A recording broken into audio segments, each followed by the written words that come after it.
Welcome to our Devos, where we are talking about victory. How important is victory in the Christian life? It's very important.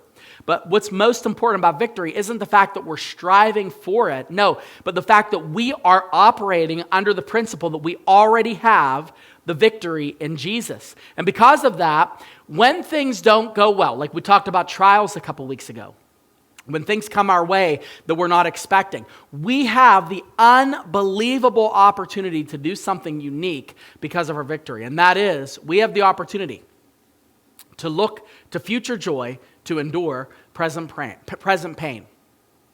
That's a tongue twister we want to put on a t-shirt, though, okay? Look to future joy in order to endure present pain. One of the biggest problems that I have as a pastor with people of faith is their inability to be realistic about truly how they feel.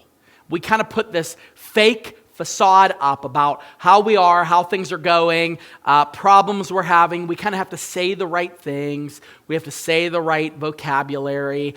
And what happens is we get a lot of people who are struggling, but nobody knows about their struggle until it's too late. There's a book that I've been reading, and I read too much, so I won't recommend the book, but it's a really good book that just came out about deconstruction and how in the modern day Christian faith, so many people are deconstructing. Well, one of the reasons why is because the church promotes, this isn't just our church, but churches in general, promote an atmosphere that lacks authenticity.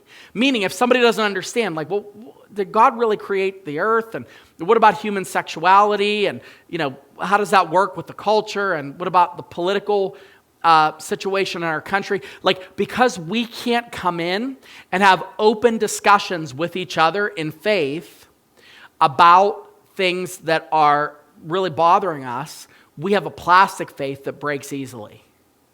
And one of the problems is we are not realistic. Well, I want to be realistic, but sometimes things that you're going through, you just have to endure them, and they're terrible, and it's awful, and it's painful, and it's horrible, and it's horrific, and it's real, and it's happening, and it's not something to just blow off and be like, oh, no, it doesn't matter, I don't feel this. You do feel this. It is real.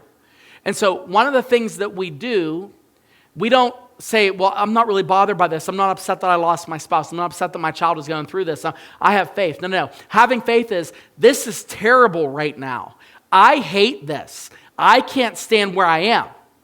But because of my victory, I can look to the future joy so that I may endure present pain. So that you look to the future, the ability that God has to do something different. It says that in Hebrews chapter 12, verse 2, it says that we are to look to Jesus, the founder and the perfecter of our faith, who for the joy set before him endured the cross, despising the shame, and is seated at the right hand of the throne of God. It doesn't say Jesus just loved the cross. There was no agony there. It was all joy. He says he endured it because of the joy that was to come. The problem we have, and why we don't live in victory, is because we forget that we serve a God who is capable of bringing joy back. You lost your joy. That trial, you haven't endured it. It's become your mantra. It's become who you are. It's the banner that you wear. And because of that, you cannot see the potential that God can change your situation.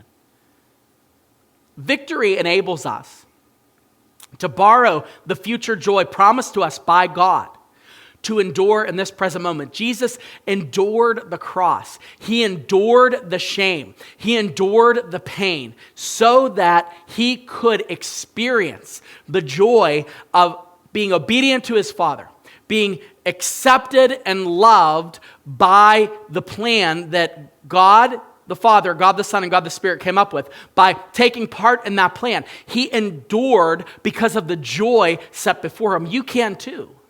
You can too. If you believe in God enough, if you believe that Jesus truly has a plan for you, and you believe that God truly has crafted your life for his purpose, you can endure knowing that the victory is already yours.